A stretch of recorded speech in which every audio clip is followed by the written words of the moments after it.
I mean, the title of this session is carefully worded. I mean, it's preliminary conclusion. I would have preferred preliminary concluding remarks.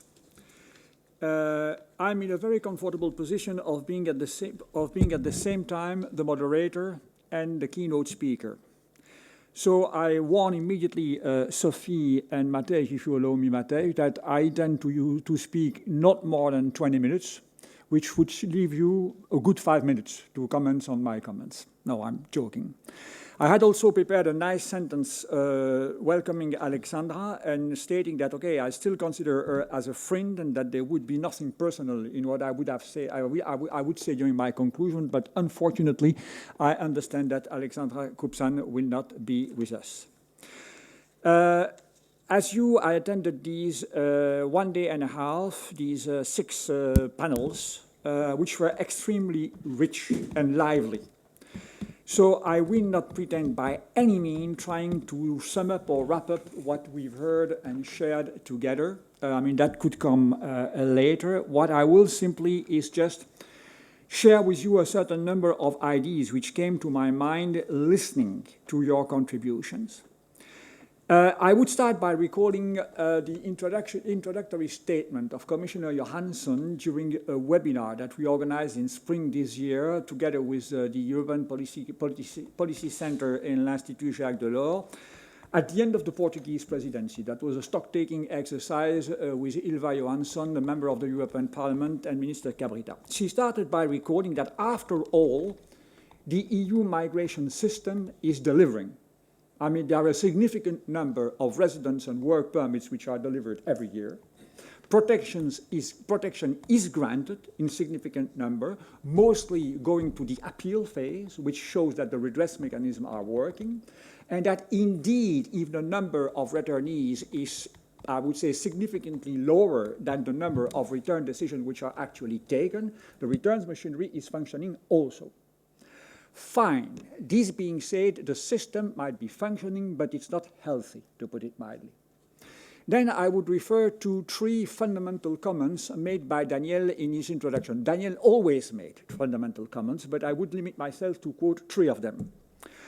First, you stressed that after all, in the bunch of documents which is labeled Pact, there are many other things than the controversial one that we discussed these days.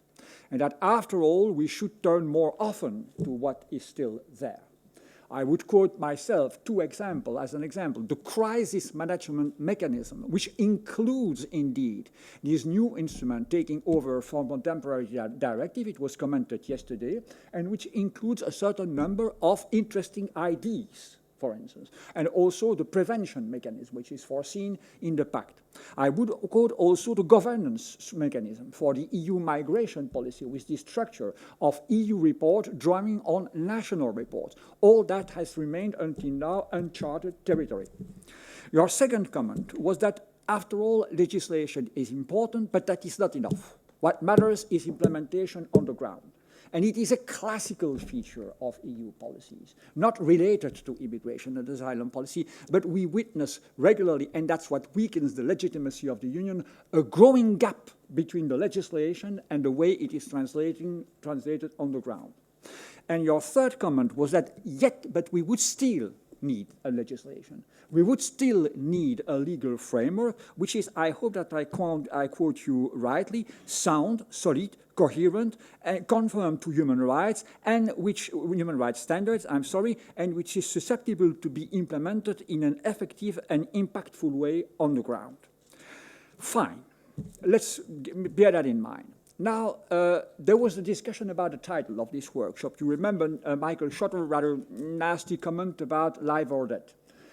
Okay, fine. Neither dead nor alive. I would simply use the sentence of the chairperson, pick the word of the chairperson of our panel on legal migration yesterday evening. It's about work in progress. Fine.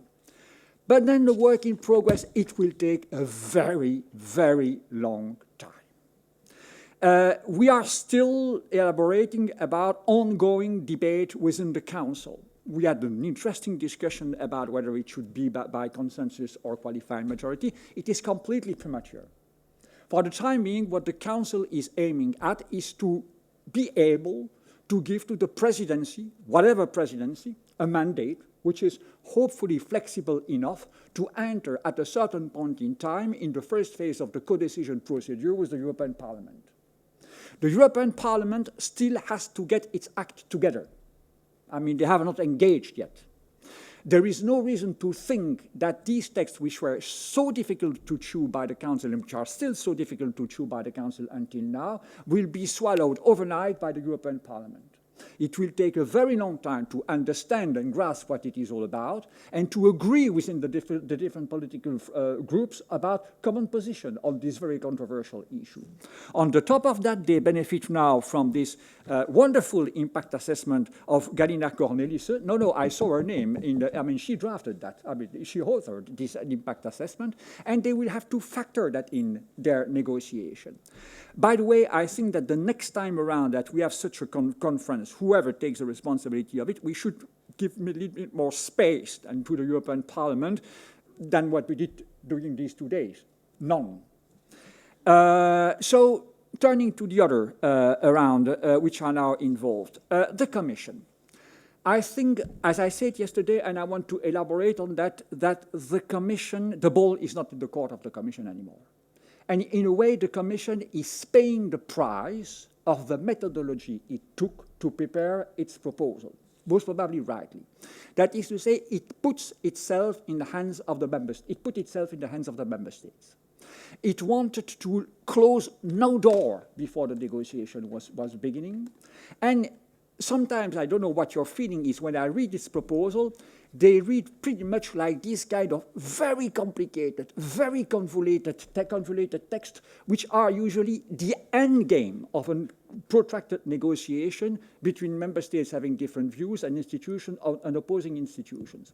So I don't think that the Commission will be able to steer the debate in any meaningful way in the future anymore, at least on the Pact as it stands now. So that means that, well, one of the players will be the Council.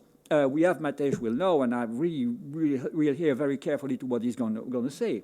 But that means also that we are depending on rotating presidencies and their willingness to engage on a file, which is difficult, where there are little points to score, and other priorities, while other priorities have to be dealt with during the same semester at the same time. European Council. It was said, and I think that it's right, that at the end of the day, the Pact will be a Chefsache, which will have to be discussed and approved, if there is any solution, by unanimity within the heads of within the club of the heads of the member states of government. Heads of states and government. My instinct, as of today, is that there is very little appetite from the European Council to put its teeth into this file. I have one very symptomatic, very interesting symptom of that. The June European Council, the migration file was back on the agenda. And there was indeed one paragraph dedicated to migration that was targeting at that time mainly Belarus, but also in a way Morocco and Turkey. They could have easily had one sentence, which would have been inviting the co-legislator to speed up the work on the migration pact. That sentence was not in the Council conclusion. Never miss a good crisis. Okay, we have Afghanistan. I would not even call that a crisis. It's the picture of a crisis, to paraphrase Michel Houellebecq in that case. But even there, I mean, the conclusions adopted by the Council that we briefly commented yesterday, I mean, show clearly that there are firewalls which are there preventing such a crisis to land on the European Council's agenda. The institutional setting offered to the European Council a perfect alibi not to enter into that file for the time being. There is a co-legislation procedure going on, and it has no reason why to muddle into the work of the two institutions. On the contrary, by staying away, it is perfectly respecting the institutional balance between the different institutional stakeholders. At the end of this reflection, I see one possible game changer, which might force at shorter notice the European Council to put its teeth into this very toxic file, and that's the connection with the revision of the Schengen system. Some do keep on pretending that, oh, the two can be disconnected, they are two different issues. Does one of us in this room believe that 1 second? It does not make any sense. I just recall what was said yesterday in different words by Francesco Maiani and Raoul Uberegen. Why have we engaged in that bloody business of building a common immigration and asylum policy? Because of Schengen. So of course there will be a trade-off between solidarity and the freedom of circulation. It is ahead of us. It will come. And at that time, the European Council will have to indeed, whether it is winning or not, and to engage on that. Now, is that a done deal? We have to be very careful about that. It happens that earlier this week, in this very room, we've had a conference about pandemic and individual freedom. The question is the following. For the last 2 years, 1 year and a half, EU populations have been acquainted, made familiar, forcefully familiar, to live with a strictly limited freedom of movement inside the Union. The question is now the following. You have a very optimistic view that, okay, having been deprived of such a liberty, people are eager to regain it immediately. Now, the pessimistic opinion is that, after all, they have experienced the fact that, yes, indeed, Schengen can work with a strictly limited freedom of movement. And that, after all, this is a very welcome health precautionary measure. The jury is out. The jury is out. But I see that coming on the horizon. We have already the communication on the Schengen strategy by the Commission, which is, I dare to say, well thought. But I mean, the poison pill will be the way they will propose a revision of the Schengen Code. That's where the battlefield will be open. And that's where I think the connection will be made between freedom of circulation and solidarity. Are we ahead of mini Schengen? Not to be excluded. I would not wipe this out of the table that quickly.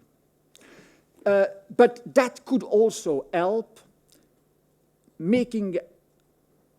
stopping a tendency which I would say could come on the... I'm not very optimistic in my conclusion, you will notice. That is to say that at a certain point in time, would say, okay, if member states are so unwilling to engage into anything which looks like a common asylum and immigration policy, let's give it back to them. Let's give it back to them. We have been doing that with the common agricultural policy, after all, which was largely sent back to the member states. Why should we keep on hammering out the need for a common immigration and asylum policy? If they don't want it, okay, we are not going to force it to that throat. But the limit will be their attachment to their freedom of circulation, the freedom of circulation of their citizens. And that's where the test will be and will happen in the future. One word about the mini-deals, and there again, I'm eager to hear Matej about that. Yes, indeed, there have been a few mini-deals. But okay, let's be honest. I mean, they came at the end of protracted and difficult negotiation, which all started way before the Pact was tabled. And reaching mini-deals will depend also on the way successive presidency will set up their agenda. I mean, you cannot deal with all proposals at the same time. So some kind of priority must be decided upon by the presidency in agreement by the member states, and it is according to that priority order that maybe further mini-deals could be reached in the future under your presidency or the next ones. But enough now for the decision-making process. A few words about different topics. Agencies. Okay, we've heard it again about Frontex today. Agencies are what they are. That is to say, they are tools. They can help a lot in implementing well-thought policies, but cannot compensate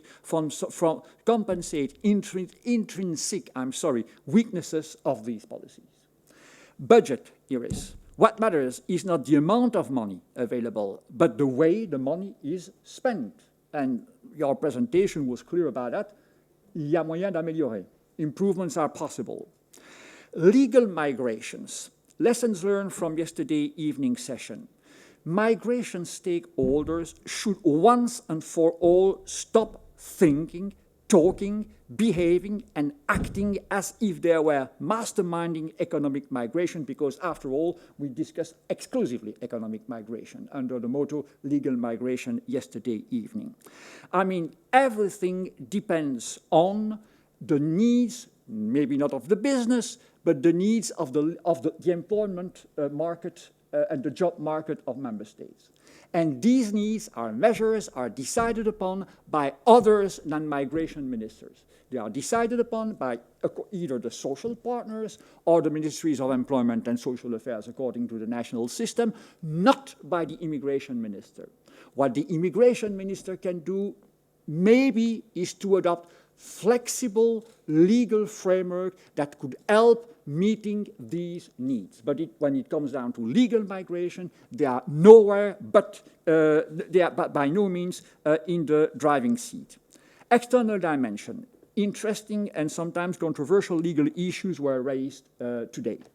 But we should not lose sight of the fundamental issue, which is the lack of trust, which undermines any endeavor to build partnerships and induce serious doubts from third countries when they hear us referring to solidarity. I would, as I do usually, systematically quote the Vice President of the Commission, High Representative Josep Borrell. The EU is strong outside only where it is strong inside. Why is the EU the first trade policy power in the world? Because we have the internal market. Why are we amongst the top regulatory powers in the world? Because of the Brussels effect illustrated by the general rule on data protection, for instance. How the hell can we think 1 second that we are going to be seen as a reliable partner when building a migration management world order or discussing partnership and solidarity, when people outside the EU look at the shamble the EU migration and asylum policy is for the time being? On that point of view, Sophie, I really would like to hear about the HCR experience in running the Global Compact of Refugees, which have also a very operational dimension, contrary to the Migration Compact that we discussed this morning. The 2 sessions dedicated to solidarity and border procedure. I attempted to draw the same conclusions from these 2 very rich sessions. And I will recall Daniel's criteria and his plea for, I repeat again, for a legal framework which is sound, solid, coherent, conform to human rights standards, and susceptible to be implemented in an effective and impactful way. The question is therefore, are the Commission's proposals susceptible to contribute to an outcome which could meet these requirements? And my answer is no, by any means. 3 examples. There are too many flaws in the concept of the cascade of procedures at the border for the time being. Return sponsorship is a nonsensical, not to be understood concept.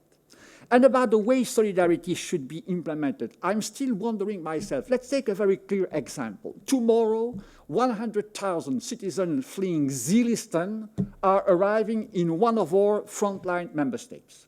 The said frontline member states call for solidarity. Fine, and then we turn to the member states. Some of them say, I will take X many relocating them. Some say, I will not take these X many relocating them. Then the question is, what is going to be the price tag? If you are not volunteering for relocation, what numbers would you have to take over in view of implementing return sponsorship if it still exists by that time? Or how much will you have to pay in terms of supplementary means made available to the agencies or whatever system is put in place? Who is going to be in charge of assessing whether the states not engaging in relocation are actually meeting the criteria of solidarity? Did you find the answer in the paper? I did not. So I wonder what this answer is. Last but not least, the monitoring challenges. There are obviously 2 levels of concerns. On one hand, monitoring on the spot in a way, I will quote Thomas Mollard, pas l'art pour l'art, as he said, monitoring on a way that it could lead to immediate redress.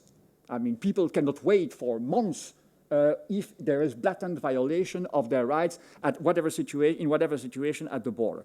But more fundamentally, there is a growing concern with regard to the protection of and sanction of more and more blatant violation of international protected human rights and EU legislation. Mind you, we are today in a situation of where, to my count, but there might be more, 4 heads and governments, not your milkman or your hairdresser, with all due respect to milkman or hairdresser, have said not one single Afghan on the territory of my member states. 4 heads of governments, EU heads of governments. So I think that there is a growing concern there. There is a growing concern there. That to say that, and I come back to this idea of sending the baby back to the member states if they don't want, of states stating in a very blunt way, I shall not implement EU law. I shall not abide to international legal standard. So we have a problem of legal order there. We have a problem of legal order.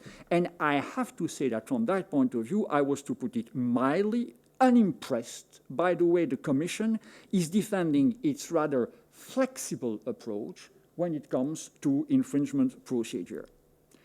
So is there a B plan? Daniel, you said it again, the 4th time, I'm quoting one of your fundamental contributions yesterday, that status quo is not an option. Fine. So what can we do? What can we do? I would refer to what some parliamentarians said when they saw this impact assessment. They said, well, okay, it's well done. They clearly highlight weaknesses, but they don't propose any solutions. So my challenge to you, to the Odysseus network, is to say, fine, you have now completed the first round of documented critical reading of the set of proposals. Is now the time not come to think about solutions, propose remedies, propose alternative solutions, and just building upon the impressive work that has been done today and which was reflected largely in this 1.5 days, starting to engage into a more proactive démarche, saying, okay, status quo is obviously not an option. We have, thanks to the endeavor of the Commission, tested what works and what does not work. Where does that lead us? And what kind of suggestion could we make in view of maybe trying to make it work? Thank you very much for your attention. Sophie, I think the follow-up of order of speakers points to you. The floor is yours, and then we'll turn to Matej.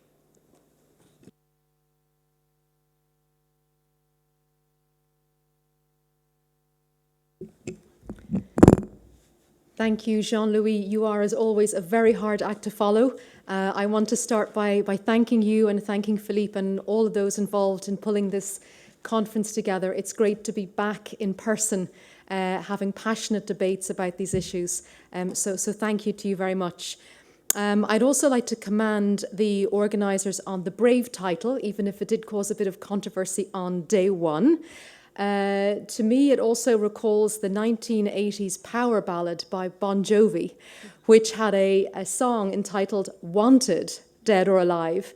And it seems that no matter whether we think the pact is dead or alive, there's a certain desire for something to happen.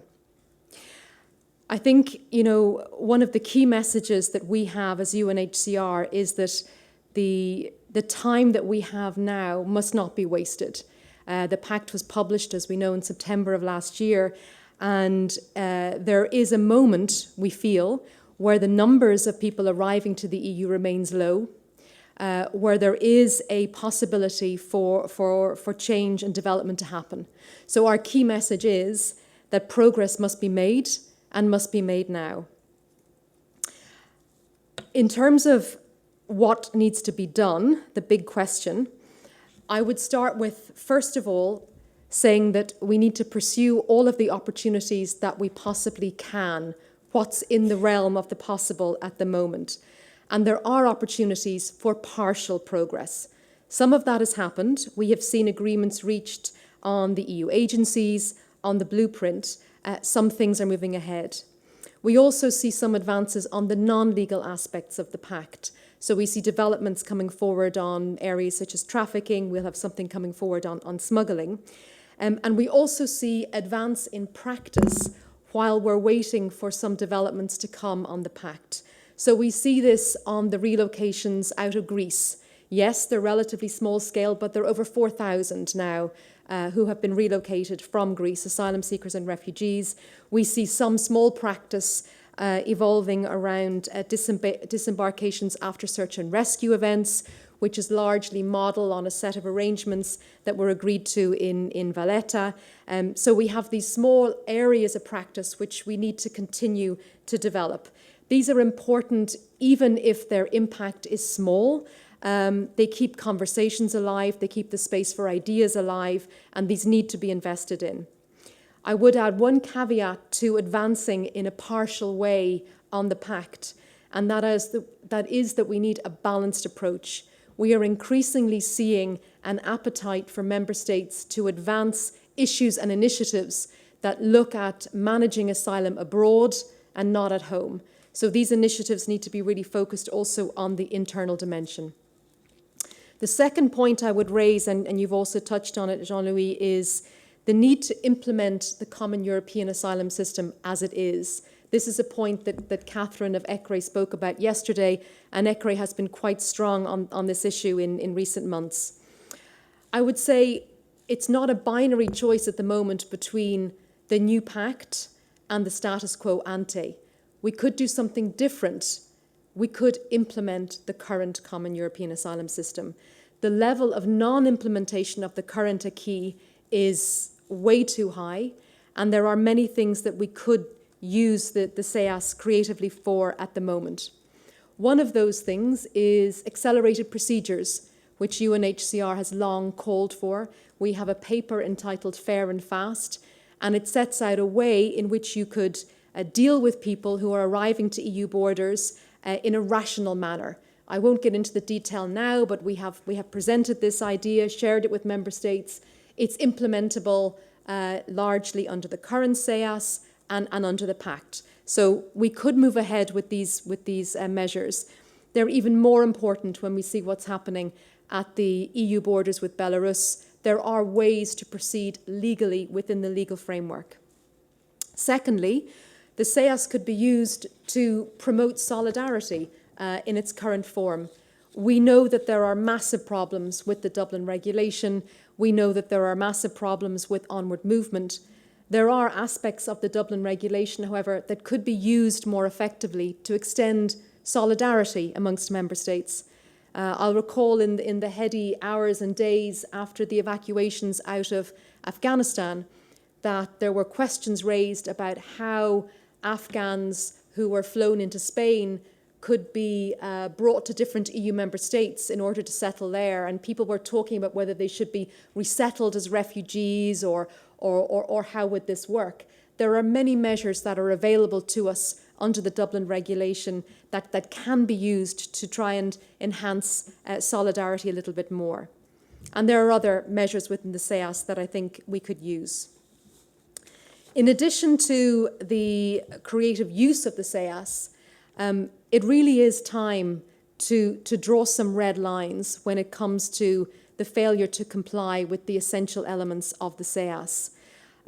What we're seeing in terms of pushback practice, and we've spoken about it quite a bit here today and over the course of this conference, what we're seeing is so detrimental, not just to the victims of these incidents at EU borders, but they're fundamentally damaging to the very notion of the rule of law on which the Union is founded. There is really a lack of leadership when it comes to standing up for the rule of law. It starts with a lack of clarity about laws, then it moves to blatant ignoring the laws. We need to get back to a position where we're clear on what the legal framework is and to have some leadership over upholding that legal framework. I think we need to be clear on what the obligation to manage borders is, and that is subject to the right to asylum. A question was raised, I think again, in relation to where the place of non-refoulement is in the legal order. And the reality is that core human rights have been placed at the very top of the legal order. That's what the European Union is. If you have a look at the Charter of Fundamental Rights and read the preambulars to them, that is drawn from the Strasbourg Court jurisprudence, which my colleague kindly reminded me of in terms of the regime of absolute rights. We talked about other rights earlier today, which can be balanced, which are guaranteed, subject to certain limitations for things that are necessary in a democratic society or for reasons of proportionality or public order. There are certain human rights that are absolute. There's no balancing when it comes to them. Amongst those are the right to life and the right to freedom from torture and inhuman or degrading treatment or punishment. So I think we have to be clear on those laws. But we need to go beyond what the law is. We need to understand that EU member states do face some really challenging issues. It's not enough just to cite the rule book.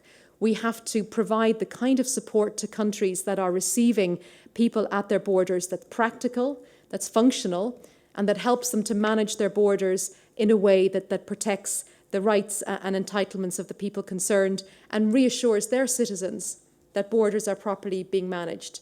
And there again, I refer back to our Fair and Fast paper.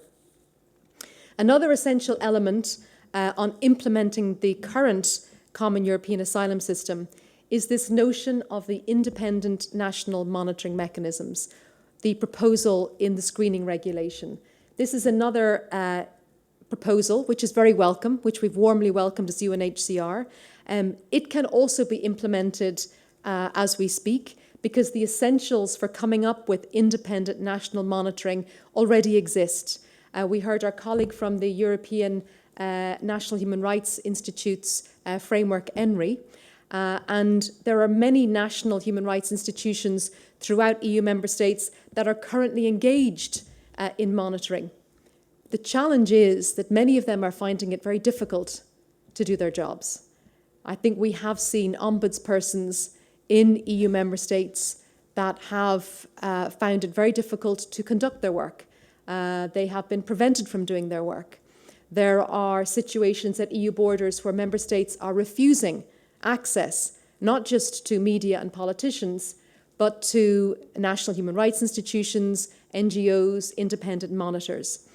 So there are institutions that are there. What we need is the political will to allow them to function. And what is important with the suggestion for independent national monitoring mechanisms is that they should empower existing structures rather than replace them with something new. On the independent national monitoring mechanisms, UNHCR is engaging very closely in Croatia and in Greece, and it's important that the mechanisms that come forward are indeed models, and essential to that is independence. They need to be independent, they need to be effective, and the essential ingredients for independence and efficacy have been set down in many documents already to date, and the UN Human Rights Agency and UNHCR, together with all of the major UN treaty bodies, the EU agencies, the Council of Europe agencies, the Frontex Fundamental Rights Officer, and ENRI came together in February of this year and produced a very short paper setting out what is essential for independent national monitoring mechanisms to succeed. And that's been shared widely as well with member states. Thirdly, in addition to the SEAS, there are many instruments that member states can already use to try and improve the current system of asylum and migration within the European Union. We heard a lot from yourself, Iris, as well yesterday in terms of what is available and the financial supports that are available. The issue is that there are several member states that are not using the envelopes that have been available to them to put in place supports for integration, for example. One example would be that there are some countries that draw down their AMIF funding and spend it on integration and put those supports in place. There are others that do not. So from the position that we're in at the moment, we could do more to encourage member states to make good use of what's currently available. Fourthly, moving on to the global approach, and this touches on some of the points that have been raised earlier today. It's highly problematic when the rest of the world sees a message coming from the EU which says, do as I say, don't do as I do. So the message coming from the European Union at the moment in relation to the Afghanistan crisis is keep your borders open.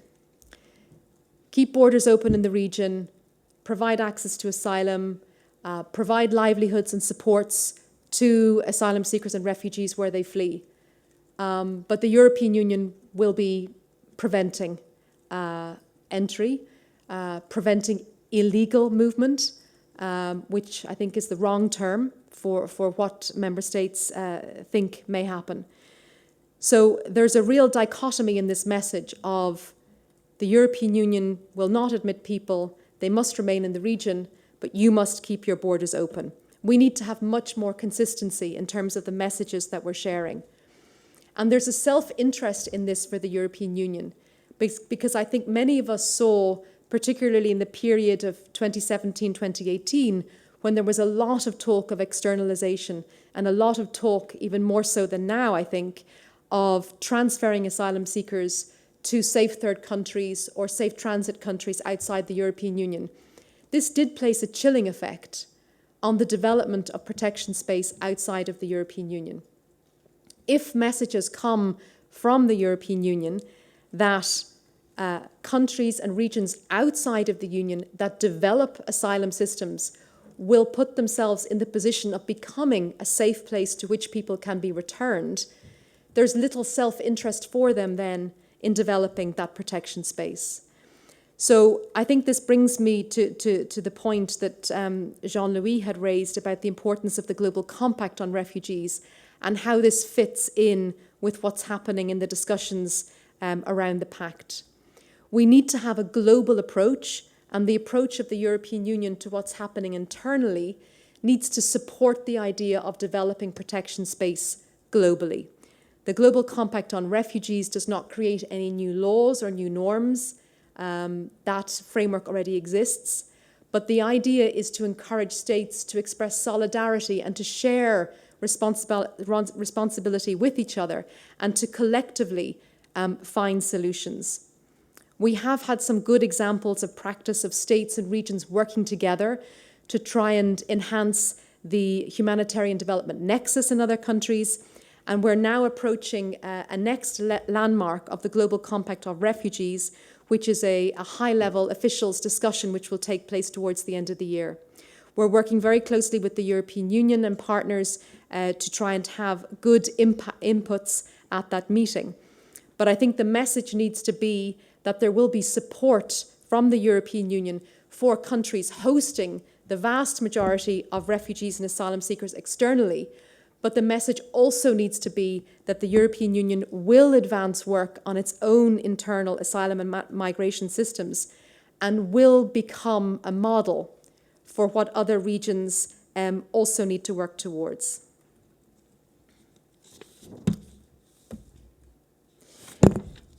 In addition to building on this global approach, I think my fifth and final point will be in relation to resettlement, complementary pathways, and family reunification. It really is time for us now to get serious on resettlement. Resettlement is a key protection tool, but it has been very underused for many, many years. Only a tiny proportion of the world's most vulnerable refugees can benefit from it. Given the lack of possible solutions to deal with the immediate crisis at the end of last month in relation to Afghanistan, many, many eyes turn towards resettlement as a possible solution to try and engage with the Afghan situation. It is one, but a limited solution, and it's something that we need to build carefully on. For resettlement, UNHCR is calling on EU member states and all states globally to enhance the resettlement of Afghan refugees who are in the region. So Afghans who have left Afghanistan, who are refugees in third countries, we're calling for more resettlement for those Afghans. But it is going to take time. For many, many years, the resettlement of Afghan refugees, particularly in the region surrounding Afghanistan, has been neglected. We have large refugee hosting countries in Pakistan, in Iran, and we have seen tiny numbers of resettlement of Afghans from the region. We've seen some resettlement of Afghans from Turkey, Turkey hosting nearly 200,000 Afghans, but again, the numbers have been quite small. So we're going to have to build up our capacity as UNHCR to deliver submissions for refugees to be resettled. It will happen, but it will take time, and we will be engaging with the European Commission at the forum focused on Afghan refugees, which is due to take place, I think, towards the end of this month or early in October. Given that this will take time and it's a long-term activity, we're really encouraging EU member states to do much more on complementary pathways, so labour mobility for refugees, sponsorship, education sponsorship, and other programmes that would enhance movement in the immediate term. Humanitarian visas. We've seen quite a focus on humanitarian visas in recent days and weeks, where EU member states are wishing to provide some access for people in Afghanistan to EU countries. Humanitarian visas is one way to pursue that, and we encourage states to build on that. And finally, family reunification.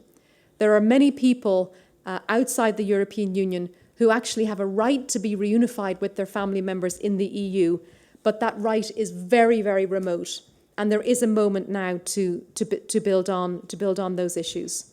So, I think in terms of the diagnosis for the Pact, the discussions are going to continue. We will continue as UNHCR to contribute to those as best we can, but it will take quite some time. And I think the plan B, for want of a better word, needs to be to build on what we already have. Thank you. Thank you very much, Sophie, for this very, very, very concrete and very solid presentation of what still can be done. And in a way, it's a perfect introduction for our last speaker. Matej, after all, you are on the front line. You and the Slovenian presidency are on the front line. You are still going to be there until the 31st of December. So from that difficult position, which is yours, how do you see what's happening now? What are your views? What are your advice? You can speak either as a representative of the presidency, but also building upon your own experience as an official involved daily in this negotiation. The floor is yours. Yes, thank you very much. Mr. Chair, dear fellow speakers, dear participants, thank you for the floor, and of course, a word of thanks to the organizers for inviting the presidency to this extraordinary conference. Now, Mr. Chair, I enjoyed very much your introductory intervention. It sort of reminded me on the times when you were addressing the Coreper on what we called at that time the era of freedom, security and justice, if I remember correctly.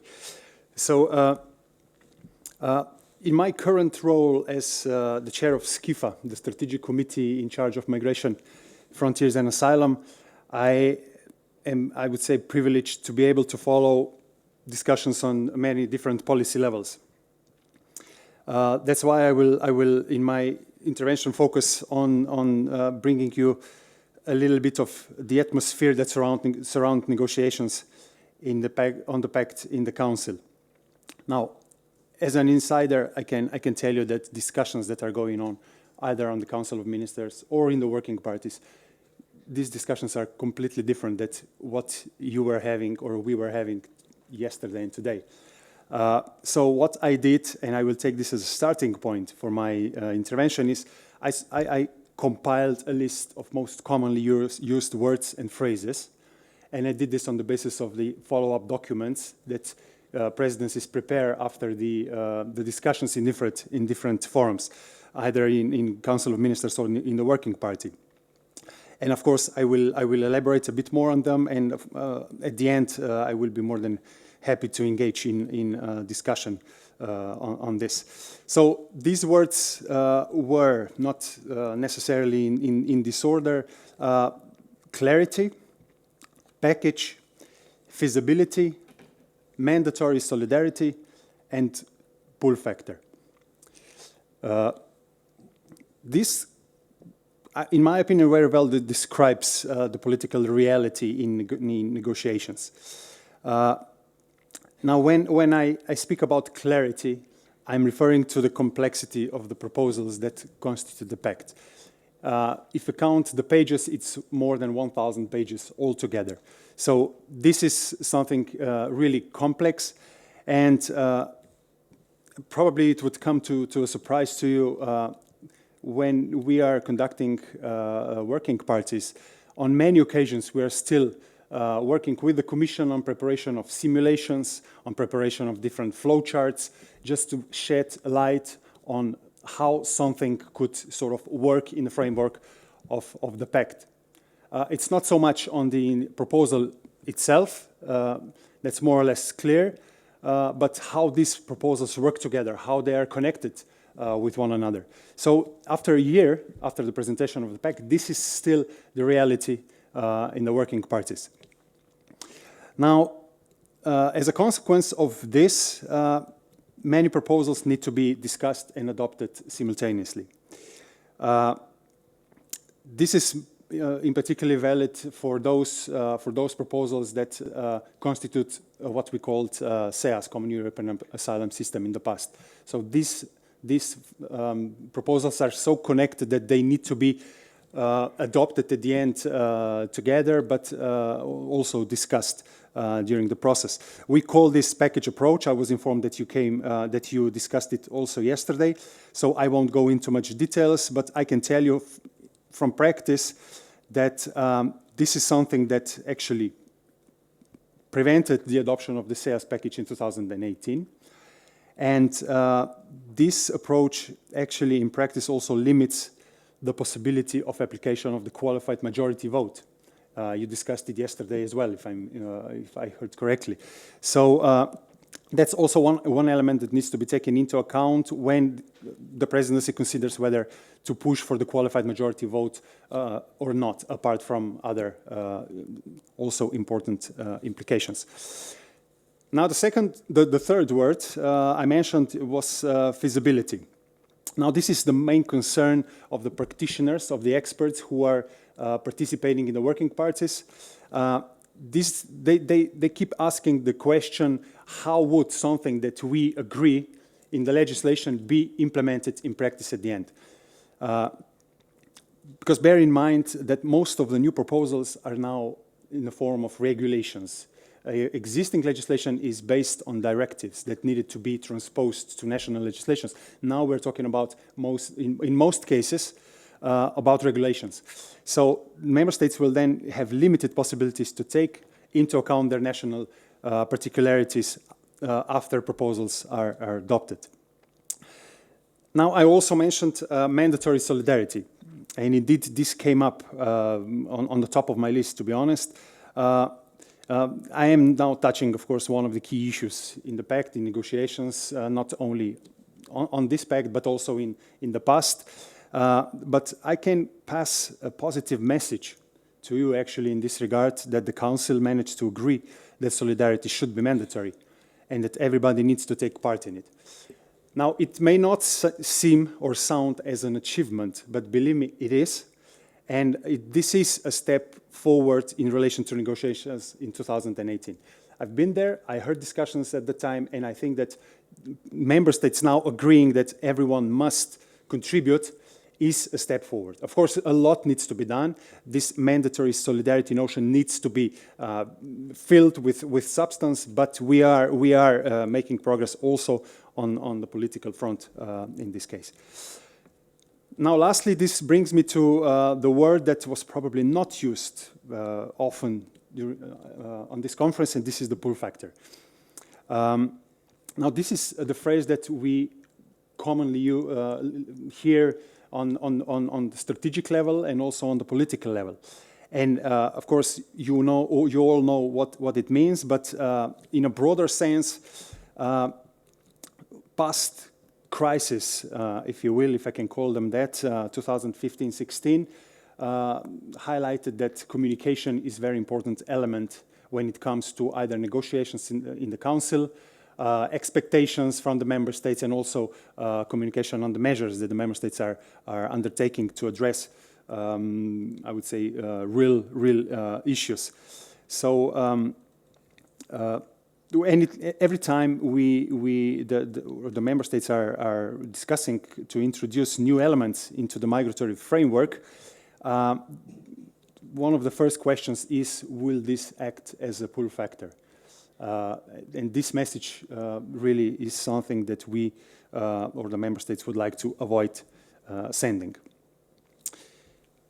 Now, if you ask me, as a representative of the presidency, if the Pact has any prospect of success in negotiations, my answer would be yes. And that is why our presidency is fully committed to advance the negotiations as much as possible during our term. It's true, not all proposals are progressing at the same pace.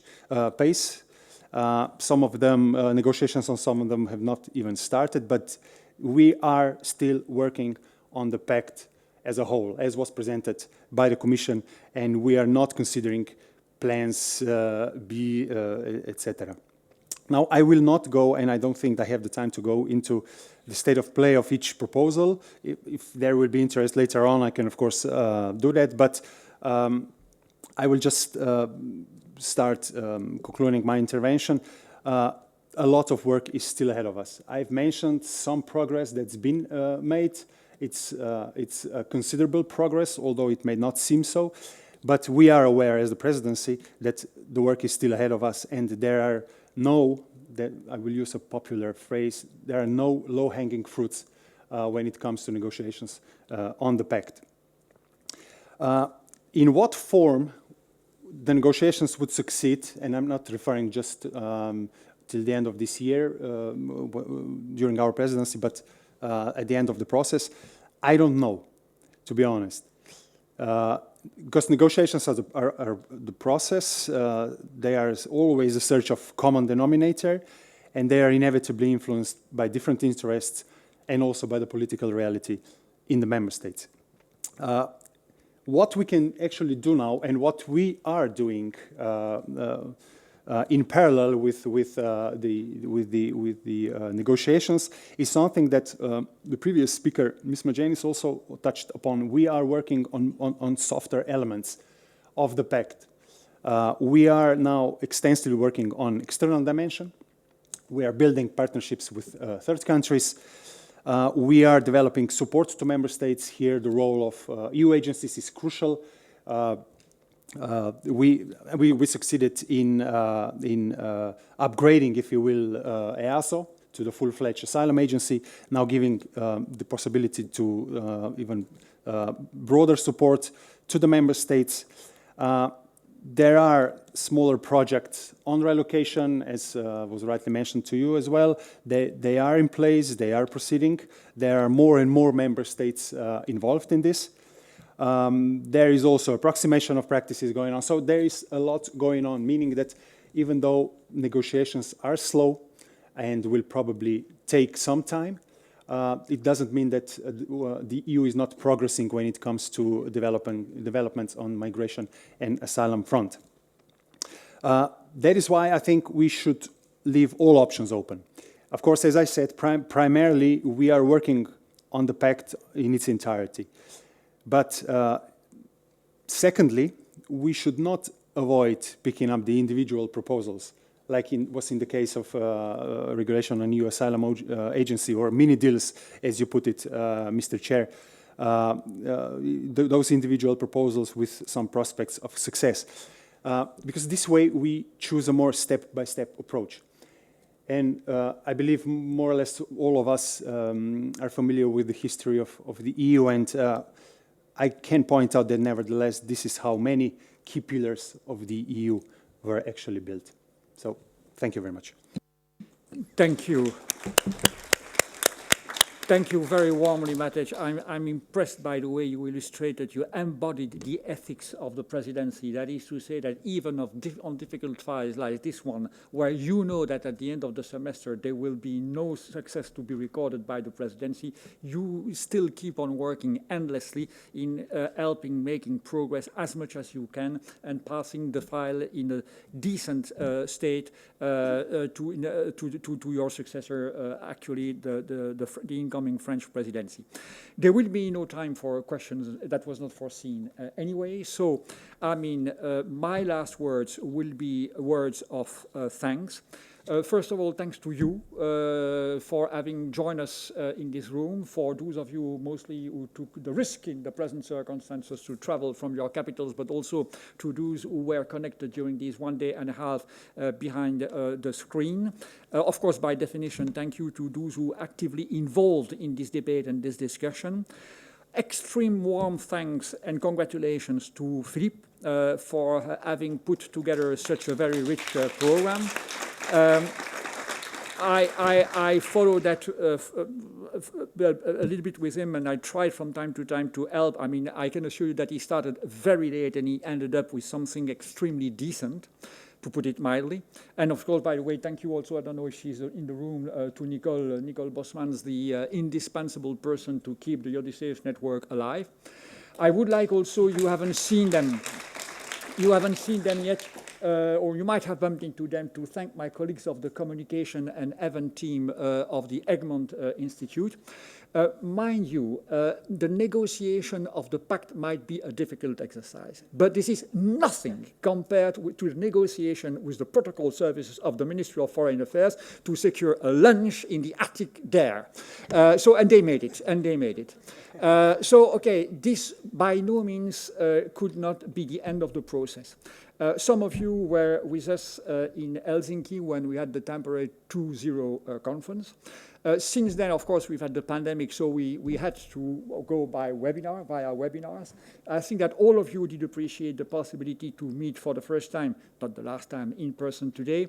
I think that I can commit ourselves, the Odysseus Network, the Egmont Institute, the Fondation Jacques Delors, who is with us, with Jérôme Vignon today, as well as the European Policy Center, who could not be with us today, but I can convey to you the regards of Marie de Zomer, whom you know well, that there will be follow-up events. I mean, whether it is about the Pact or something looking like the Pact, or, okay, clearly there's work in progress, as we said earlier, and we'll try to follow that progress, whatever it is, together with you. So there will be further rendezvous.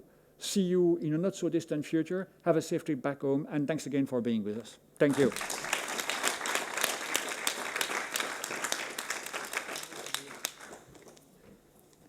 To the point, precise.